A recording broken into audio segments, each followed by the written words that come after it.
Hi hello नमस्कार, कैसे हैं दोस्तों। आशा करता हूँ अच्छे होंगे, स्वस्थ होंगे। दोस्तों आज की वीडियो में हम लोग डिस्कस करने वाले हैं ज्ञान बिंदु जीएस एकेडमी के द्वारा जो होमवर्क सीरीज चलाया जा रहा है उसका सेट नंबर जो कि 15 फरवरी 2025 को है। तो वीडियो को लास्ट तक बने रहिएगा और अगर आप चैनल पर नए हैं तो इसका पीडीएफ के लिए दोस्तों हमारे टेलीग्राम चैनल से भी जुड़ सकते हैं। तो चलिए, पहला प्रश्न है हमारा, 18वीं लोकसभा चुनावों की घोषणा कब की गई तथा किसके द्वारा की गई। तो 18वीं लोकसभा चुनाव की घोषणा जो दोस्तों यह 16 मार्च 2024 को इलेक्शन कमीशन ऑफ इंडिया के द्वारा की गई थी। तो हमारा आंसर जो हो जाएगा वह 16 मार्च 2024। बात करेंगे दोस्तों इलेक्शन कमीशन ऑफ इंडिया के, तो इलेक्शन कमीशन ऑफ इंडिया के वर्तमान में चेयरमैन कौन है, तो वह राजीव कुमार है। कौन? राजीव कुमार है दोस्तों। अगला प्रश्न हमारा, 18वीं लोकसभा चुनाव कब आयोजित किए गए तथा कितने चरणों में आयोजित किए गए। तो 18वीं लोकसभा जो दोस्तों यह 19 अप्रैल से लेकर 1 जून 2025 तक चला गया और इसका कितने चरणों में, टोटल 7 चरणों में है जो यह चला है। 18वीं लोकसभा चुनाव में प्रोटेम स्पीकर किसे नियुक्त किया गया था। तो 18वीं लोकसभा में प्रोटेम स्पीकर था जो भृतहरि महताब को नियुक्त किया गया था। किन्हें नियुक्त किया गया था? भृतहरि महताब को। अगला प्रश्न हमारा, 18वीं लोकसभा चुनाव में पहली बार किस जनजाति ने भाग लिया था। तो 18वीं लोकसभा चुनाव में पहली बार जो है दोस्तों यह शैम्पेन जनजाति ने, किसने? शैम्पेन जनजाति ने भाग लिया था। और साथ ही साथ इसके साथ कौन सा ब्रू जनजाति ने भी भाग लिया है दोस्तों, इसको भी ध्यान में रखिएगा। 18वीं लोकसभा चुनाव में किस पार्टी को बहुमत प्राप्त हुआ है। तो 18वीं लोकसभा चुनाव में जो बहुमत प्राप्त हुआ एनडीए गठबंधन को हुआ है। और इसके नेता कौन है? तो इसके नेता जो है वह प्रधानमंत्री हैं। कौन? प्रधानमंत्री नरेंद्र मोदी जी हैं। अगला प्रश्न है, 18वीं लोकसभा चुनाव में किस संसदीय क्षेत्र में नोटा को सर्वाधिक वोट मिले हैं। तो सर्वाधिक नोटा जो वोट मिला दोस्तों वो इंदौर में मिला है। कहाँ? इंदौर को मिला है, इंदौर में मिला है। और बात कर लें दोस्तों इंदौर में, तो सबसे ज्यादा मतों से, भारी मतों से जीतने वाले कैंडिडेट भी कहां से, तो इंदौर से ही आए हैं। अगला प्रश्न हमारा, किस पार्टी को राष्ट्रीय पार्टी का दर्जा कौन प्रदान करता है तथा भारत में वर्तमान राष्ट्रीय पार्टी की संख्या कितनी है। तो किसी पार्टी को राष्ट्रीय पार्टी का दर्जा जो दोस्तों वो इलेक्शन कमीशन ऑफ इंडिया देता है। बात कर ले भारत में राष्ट्रीय पार्टियों की वर्तमान संख्या की, तो भारत में कुल 6 पार्टियां हैं। कौन कौन है दोस्तों? तो बीजेपी हो गया, कांग्रेस हो गया, आप हो गया, एनपीपी, सीपीआई तथा बीएसपी। ये 6 जो है भारत की राष्ट्रीय पार्टियां हैं।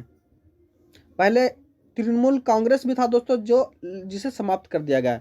18वीं लोकसभा चुनाव में बहुमत दल का नेता किसे चुना गया। तो 18वीं लोकसभा चुनाव में बहुमत दल का नेता जो है वह नरेंद्र मोदी को चुना गया। किनको? नरेंद्र मोदी को चुना गया है।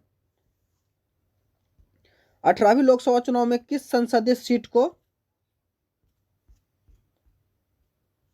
को निर्विरोध घोषित करे। तो यह जो दोस्तों सूरत से मुकेश दलाल को, किसको? मुकेश दलाल को दोस्तों उन्हें निर्विरोध जीते हैं। 18वीं लोकसभा चुनाव कुल कितने सीटों पर आयोजित किया गया है। तो 18वीं लोकसभा चुनाव जो दोस्तों कुल 543 सीटों पर, कितने? 543 सीटों पर जो है आयोजित किया गया है।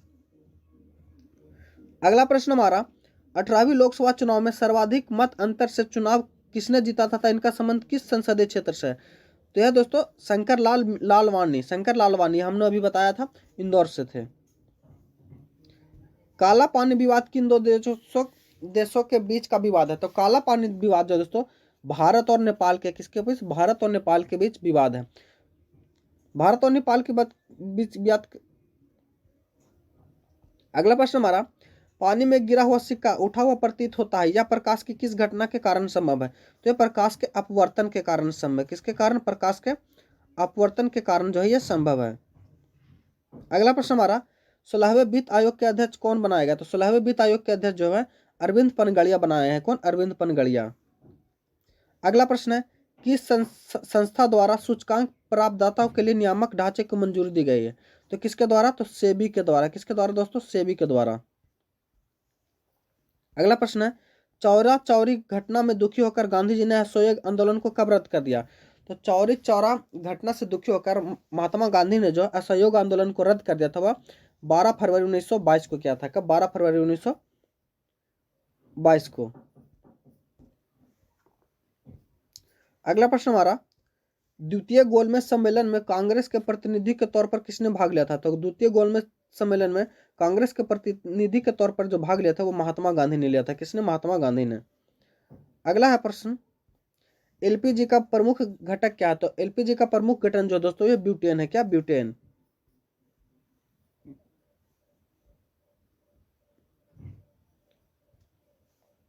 अंतरराष्ट्रीय सौर गठबंधन की स्थापना किस समझौते के तहत की गई? तो यह पेरिस समझौते के तहत। किसके तहत? पेरिस समझौते के तहत की गई।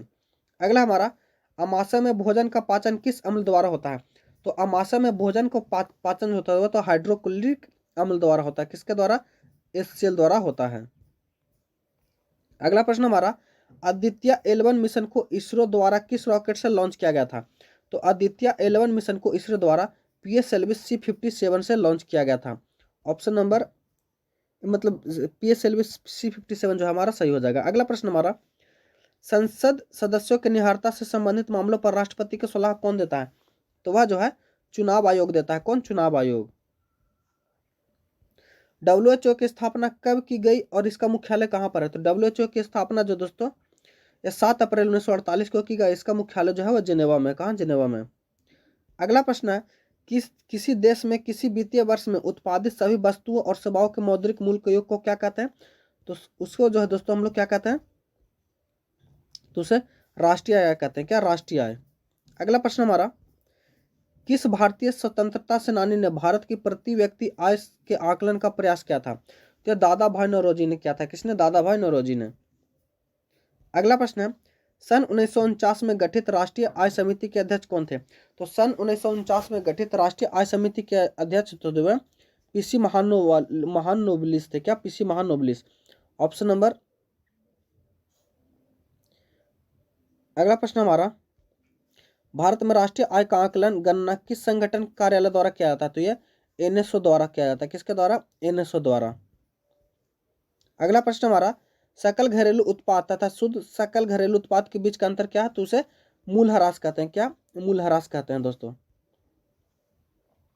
अगला प्रश्न हमारा, किस आधार वर्ष का प्रयोग राष्ट्रीय आय की गणना हेतु स्वतंत्र भारत में पहली बार किया गया था? तो यह 1948-49 आधार वर्ष का प्रयोग किया गया था। अगला प्रश्न हमारा, किसने कहा था कि राष्ट्रीय आय एक वर्ष में उत्पादित सभी वस्तुओं का मूल्य और सेवाओं का मूल्य? तो यह कथन जो है अल्फ्रेड मार्शल कहा। आशा करता हूँ वीडियो आपको अच्छा लगा होगा। अगर चैनल पर नया है तो चैनल को सब्सक्राइब कर लीजिए। मिलता है अगले वीडियो में, तब तक के लिए धन्यवाद। जय हिंद।